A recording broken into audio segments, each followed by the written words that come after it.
Welcome back, everybody. Today we're diving deep into the heart of Europe, Germany. Germany. So we're going to see just how this economic powerhouse is handling the, sometimes tricky world of EU law. Yeah, it's a bit of a tightrope walk sometimes. Oh, yeah. And trust me, things are getting pretty...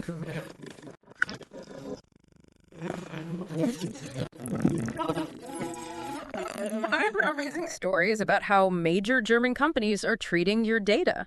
It is fascinating, isn't it?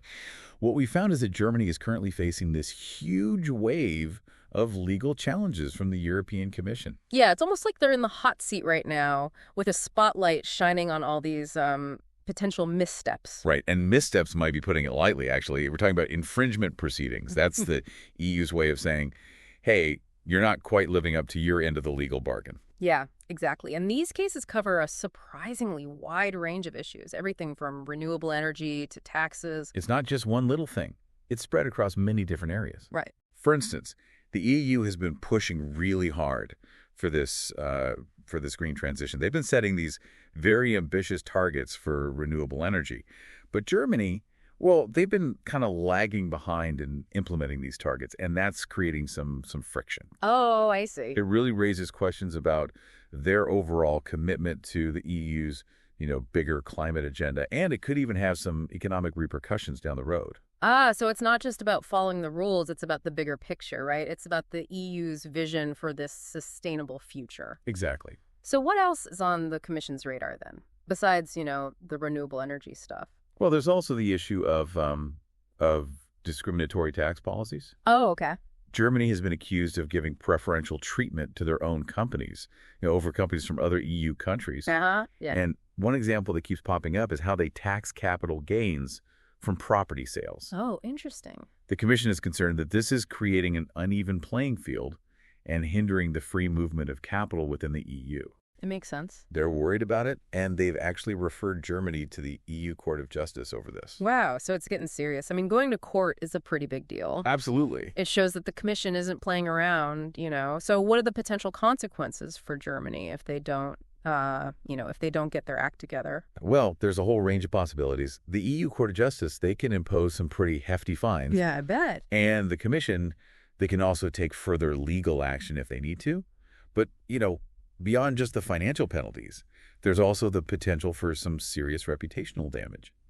Germany is seen as a leader in Europe, so all of these challenges to their compliance, well, it could really undermine their standing and their influence. Right, yeah. It's kind of like, dent in their armor. Yeah, it's almost like a political tug of war with, national interests bumping up against those EU laws. That's a great way to put it, yeah. Speaking of clashes, let's shift gears a bit and dive into the world of data privacy, which is, well, it's a hot topic everywhere these days, but especially in the EU. Yeah, definitely. And this is where it gets really interesting for you, the listener. Absolutely, because data privacy is a fundamental right in the EU. It's enshrined in the General Data Protection Regulation, or GDPR for short. You're right, GDPR. And this regulation gives you a significant amount of control over how companies are allowed to use your personal information. Okay, yeah, I've definitely heard of GDPR. It's that big, complex set of rules that companies are always scrambling to comply with. Yeah, it's got a bit of a reputation, hasn't it? It does. But, remind me again, why should I care? How does this actually affect me on a day-to-day basis? Well, just think about all the ways that companies collect data about you. Your online browsing habits, your shopping preferences, your social media activity. It's a lot. Oh. And GDPR gives you the right to know exactly what data they have on you, to correct any inaccuracies, and even to have it deleted in certain circumstances. Oh, right. The so-called right to be forgotten. Exactly, the right to be forgotten. It's almost like having a digital eraser. It's a pretty powerful concept when you think about it. But how does this all connect back to Germany and these legal challenges we're talking about? This is where two major German companies come into play, Schufa and Credit Reform. They're credit reporting agencies, the gatekeepers of your financial reputation, you could say. Oh, okay. They basically gather information about you, analyze it, and generate those all-important credit scores that can determine whether you get a loan, rent an apartment, or even land a job. So they have a lot of power. And they're dealing with incredibly sensitive data. It sounds like a recipe for some potential problems, especially with the EU's, very strict data privacy laws. And that's exactly what we're seeing. The EU's top court, the Court of Justice of the European Union, recently made a pretty big ruling. They said that SHUFA's automated credit scoring practices likely violate GDPR. Okay, hold on. This is where I need you to break it down for me. What exactly is the problem with SHUFA's practices? Right. The core issue is that SHUFA relies very heavily on these automated decision-making systems to come up with those credit scores. And under GDPR, these kinds of automated decisions that significantly affect individuals, well, they require a very, very clear and specific legal justification. And the court, well, they just weren't convinced that SHUFA had that rock-solid legal basis. So it's not just about whether the data is accurate, it's about the process itself. Yes. Like how those decisions are being made. It's about transparency and fairness. It sounds like the EU is really drawing a line in the sand, saying even algorithms need to respect those fundamental rights. Absolutely, and it's not just a theoretical concern either. Right. This ruling has some very practical implications for you and your data. The court really highlighted the importance of transparency. They basically said that SHUFA can't just hide behind a black box algorithm. They need to be upfront about how they calculate those scores and make it easy for you to access the information that GDPR says you're entitled to. So you have the right to know what's going on behind the scenes, right? You can understand how these algorithms are shaping your financial life. Exactly. But it sounds like there's more to this story. Oh, there's definitely more. What other issues did the court raise? Well, one thing that really stuck out was SHUFA's use of data from public insolvency records, like when someone declares bankruptcy. Oh, yeah. And I was actually a bit surprised that they were keeping that kind of data even after it had been removed from those public records. Oh, wow. Yeah, and the court, well, they weren't too happy about that either. They essentially said that SHUFA can't just hold on to this sensitive information longer than it's in public records unless they have a really, really good reason. I see. And this all ties back to GDPR's right to be forgotten, right? It's this idea that you should be able to move on from those past financial troubles and not have them, follow you around forever. Right, yeah. It makes sense. I mean, everyone deserves a second chance. Exactly. To not be constantly penalized for those past mistakes. Yeah. And it highlights this constant balancing act that we have to do between using data for what companies say are these, legitimate purposes like assessing someone's creditworthiness and actually protecting those fundamental rights of individuals. Right. And this case, well, it really shows that tension in a very clear way. Absolutely. But SHUFA's not alone in this, right? I mean, there are other credit reporting agencies out there too. What about Credit Reform, for example? They're another big player in the German credit reporting market, aren't they? Yeah, they are. And they use very, very similar automated scoring methods as SHUFA. So while they weren't directly part of this specific court case, they're likely subject to those same GDPR requirements. Oh, okay. And this ruling against SHUFA, well, it could definitely have a domino effect on the whole credit reporting industry. That's interesting. When we did our deep dive on GDPR a while back, we talked about how companies could use legitimate interest as a justification for processing all that personal data. And it seemed like there was a lot of gray area there. Right. Does this new ruling, does it change things at all? Oh, it definitely adds a whole other layer of complexity, that's for sure. Okay. Remember, legitimate interest basically means a company can use your data if they have a valid reason. But that reason has to be balanced against your individual rights and freedoms. Right, okay. And credit reform relies pretty heavily on that legitimate interest argument. But, in light of this SHUFA ruling, their position might be a little more shaky than they think. Yeah. It'll be interesting to see how this all, plays out in the long run. It will be. So this is kind of a wake-up call for credit reform and those other companies that really lean on that legitimate interest argument as their go-to, justification. Yeah. They might need to go back to the drawing board and rethink their whole approach. Definitely. It's a good reminder that data privacy isn't just a box you check off a list. Right. It's about really respecting those fundamental rights. And the EU, well, they're showing that they're they're serious about enforcing those rights, even if it means going up against those really powerful companies. So we've got these two credit reporting agencies. They're potentially on shaky ground when it comes to data privacy. What does this mean for Germany as a whole then? Are they in hot water with the EU at this point? It puts them in a tricky spot, that's for sure. Okay. They need to make sure that their national laws actually line up with GDPR and that the companies operating within their borders are playing by the rules. Right. If they don't, well, they could face even more of those infringement proceedings, and they could even be hit with financial penalties down the line.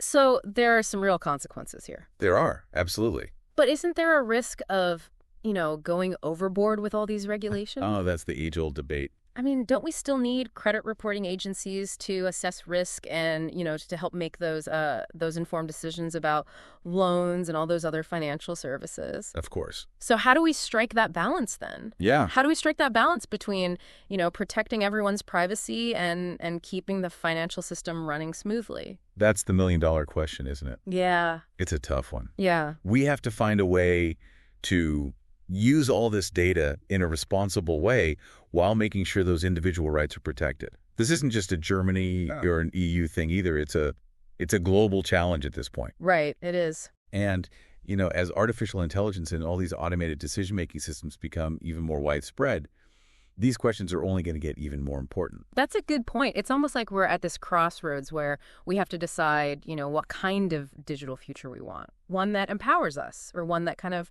chips away at those fundamental freedoms. Yeah, I like that. So where do we go from here then? Well, on a very practical level, this Schufa ruling really empowers individuals to challenge those automated decisions that impact your lives. Oh, okay. You actually have the right to demand transparency and accountability from those companies that are using your data, and that includes those credit reporting agencies. Okay.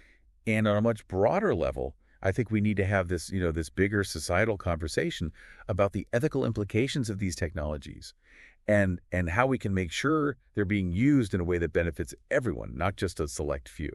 So it's not just about, checking the boxes and following the rules. It's about shaping the future. It's about making sure technology works for humanity, not the other way around. Exactly.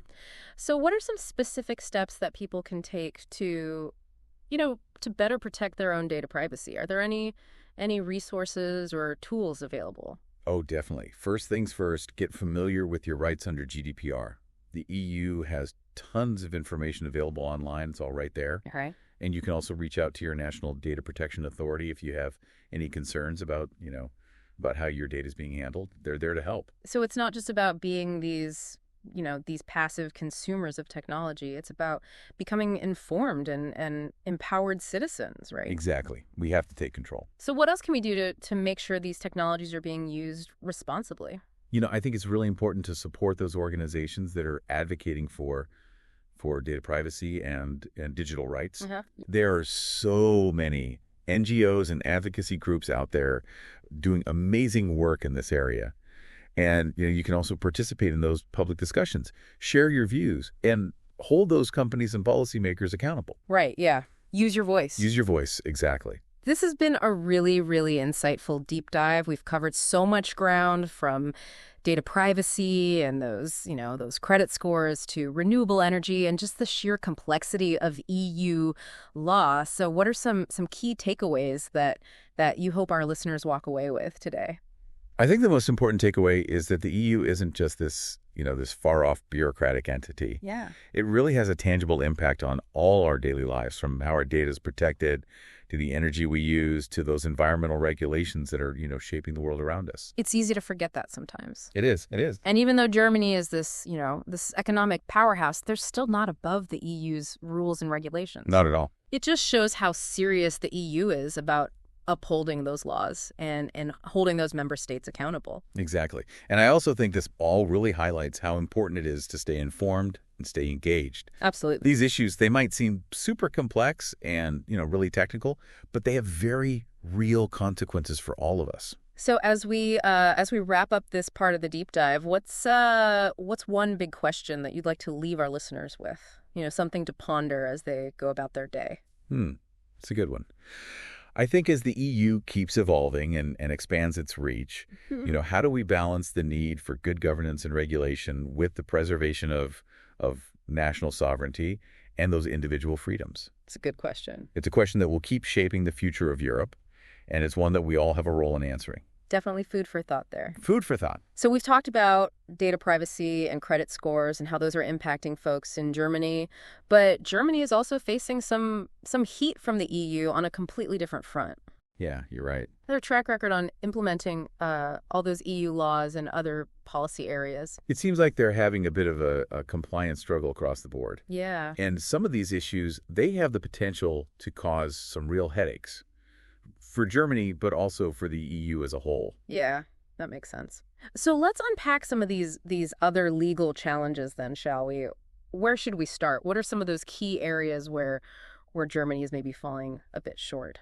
Well, one area that's causing quite a bit of tension is environmental policy. Oh, okay. Germany's been dragging its feet on implementing the EU's updated Renewable Energy Directive, which is designed to really speed up that whole transition to cleaner energy sources. And that's not just an environmental issue either. Right. This has some pretty big economic and geopolitical implications as well. Right, because the EU is trying to reduce its reliance on Russian gas, right, and speed up the adoption of, all those renewable energy sources. So Germany's delays are probably causing a bit of concern in Brussels. They're definitely raising some eyebrows. Yeah. So what's the holdup then? Why are they lagging behind? Well, there are a few factors at play here. Part of it is just good old-fashioned bureaucratic inertia. Ah, the red tape. Yeah, those big government machines, they can be a little slow to turn sometimes. But there's also that political resistance from certain sectors that, well, they benefit from the status quo, right? Right. So those fossil fuel industries and all those folks who are invested in those traditional energy sources. Yeah, it makes sense. So it's a mix of red tape and those vested interests. It's a classic recipe for political gridlock. Yeah. But what are the potential consequences for Germany then if they just, keep ignoring those EU directives? Well, the European Commission has a couple of tools they can use, to try to encourage compliance. Right. They could launch those infringement proceedings, Uh-huh. which could lead to fines, or, they could even take some legal action through the EU Court of Justice. Yeah, we talked about that. But beyond all the legal stuff, there's also the risk of reputational damage, right? Right. Germany's worked hard to position itself as a leader on climate change. So these delays, well, they could really undermine their credibility and their influence within the EU. And it's not just their image, though. I mean, these delays could have a real impact on their economy. Oh, absolutely. I mean, if they're not investing in those renewable energy sources, they could fall behind in that global race for all that new green technology. Right. They could miss out on all those economic opportunities. Yeah, they could miss the boat. Exactly. And it's not just renewable energy either. There are some concerns about Germany's implementation of EU anti-terrorism measures. Oh, okay. And they're reporting on tax rules. Uh-huh. It seems like they're having a tough time keeping up with the EU's, that whole legislative agenda across the board. So it's a bit of a pattern then. But why is this happening? I mean, is it just Germany being a little rebellious? Or is there something else going on here? Well, we have to remember that Germany is a federal republic. Okay. With a strong tradition of regional autonomy. Mm-hmm. So sometimes there's a bit of tension between the national government and the individual states. Oh, I see. When it comes to implementing those EU directives. But they're kind of bumping heads a little bit.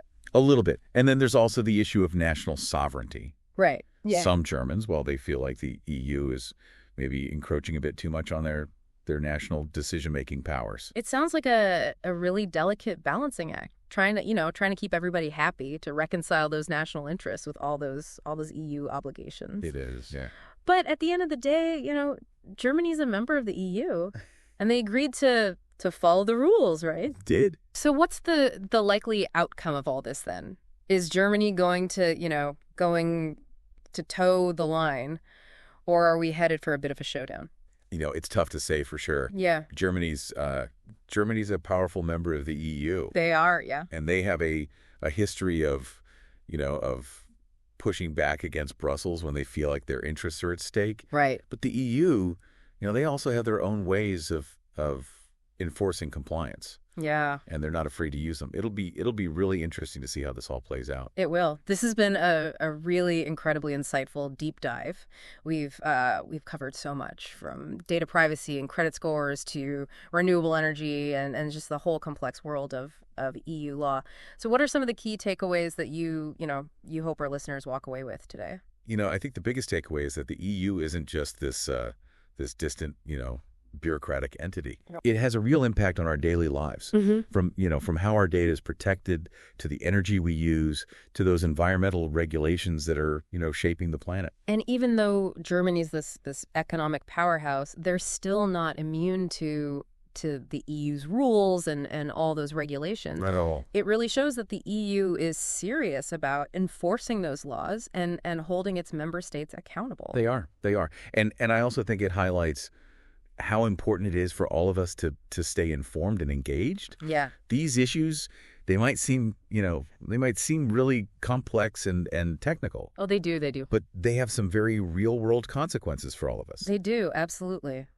So as we wrap up this deep dive, what's the one big question that you'd like to leave our listeners with? Something to really chew on as they go about their day to day. That's a good question. I think as the EU continues to evolve and kind of expand its reach, the question becomes, how do we balance the need for good governance and regulation with making sure we're preserving those national sovereignties and individual freedoms? Right. It's a question that will continue to shape the future of Europe. Absolutely. And it's one that we all have a part in answering. Food for thought, indeed. Well, thanks for joining us today on this fascinating journey into the heart of Europe. My pleasure. We'll see you next time for another deep dive into a topic that matters. Until then, keep learning, stay curious, and be sure to check out those show notes for more information and some resources.